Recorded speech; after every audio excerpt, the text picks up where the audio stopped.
So when it comes to new phones, what's really the difference between a budget phone and a flagship nowadays? I mean, the Galaxy Note 20 Ultra has a 6.9-inch screen with a 4500 milliamp battery versus the Motorola G Stylus, which has a 4000 milliamp battery and a 6.7-inch display.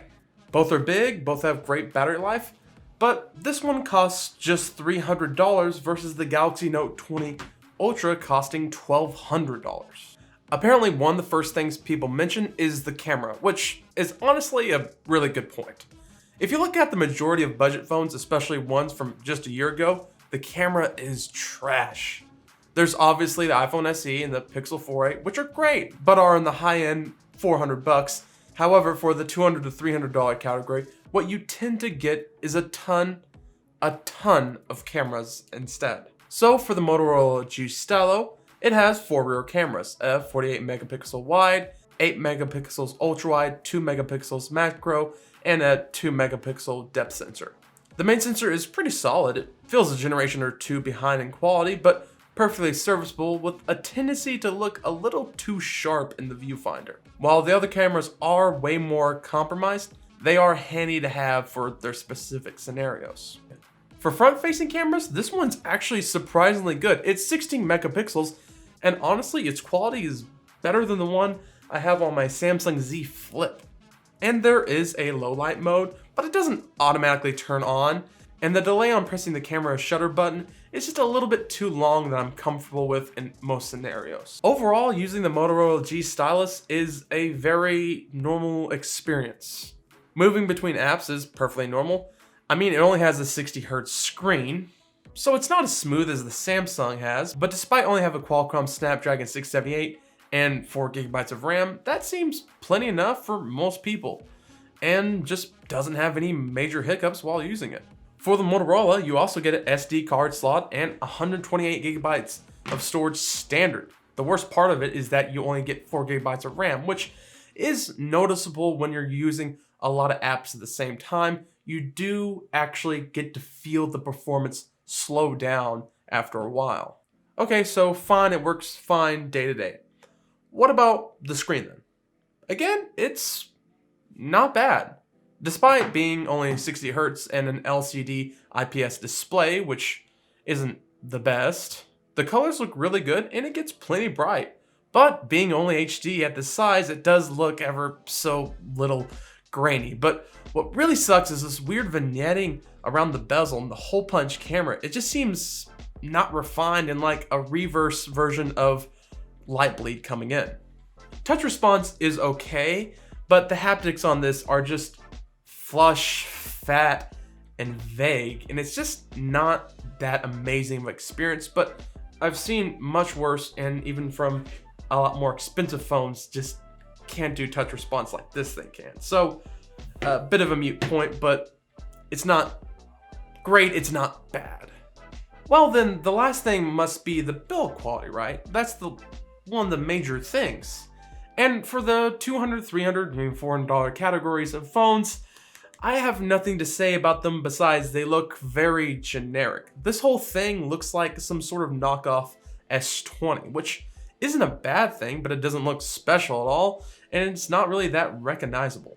Real quick though, what's with the plastic back on these phones? I mean, yeah, they're trying to look like the more modern phones, I get that, but they don't have wireless charging like the glass phones before them that started this trend, and it just scratches up and smudges like crazy. In fact, I can't really name any phone that's under $400 that has wireless charging. So why not go back to the old style they had for their cheap Motorola's of being metal? It's a lot more durable and it feels a lot more premium. This is just trying to look like the competition, and it honestly hurts the perception of this phone for me. I mean, you do get some benefits at this price bracket, like the headphone jack is back with these phones, which is great if you have a car with an aux jack, but you only get a mediocre bottom firing speaker, and you don't get water resistance besides a water resistant coating here, so ditto if you like using your phone in the shower, but the rain shouldn't kill it. Okay, so for budget phones, you at least get, usually, sometimes, one gimmick. One thing to make it really stand out. One thing to make it truly different. And for this phone, it's the Stylus. Now, this isn't the first budget phone to do this. In fact, I've had multiple LG Stylos in the past, but Moto's execution of it is solid. It's not a Bluetooth stylus like the Galaxy Note 20, which can be used to use the shutter button for photos and clicking through PowerPoints, but this thing is very accurate and it can be used to doodle some drawings, take notes, or help take screenshots as well. The main benefit for having a stylus, if your only experience with the stylus is like a Nintendo DS or something, is accessing the apps that are just sensitive to inputs. Like for full-blown websites on your phone, this works great as a mouse. And for very cluttered apps like Discord, a stylus is clutch to move fastly and accurately around. On top of the stylus though, every single Motorola phone has these sweet shortcuts. There's the chop function for activating the flashlight, there's twisting the phone to pull up the camera, with also a 3-finger screenshot shortcut, lift to unlock, and also shortcut gestures for the power button for however you set it up. Alright, that's a lot of stuff, right? I mean, for most people, a phone like the Moto G Stylus is more than enough phone. There's a lot of people that spend more on a pair of earbuds and headphones than they do the Motorola G Stylus, which does bring a lot of things in perspective. But, and this is a big but, updating experiences for budget phones aren't spectacular. For nearly all budget phones besides iPhone SE and the Google Pixel, getting updates for your phone is rare.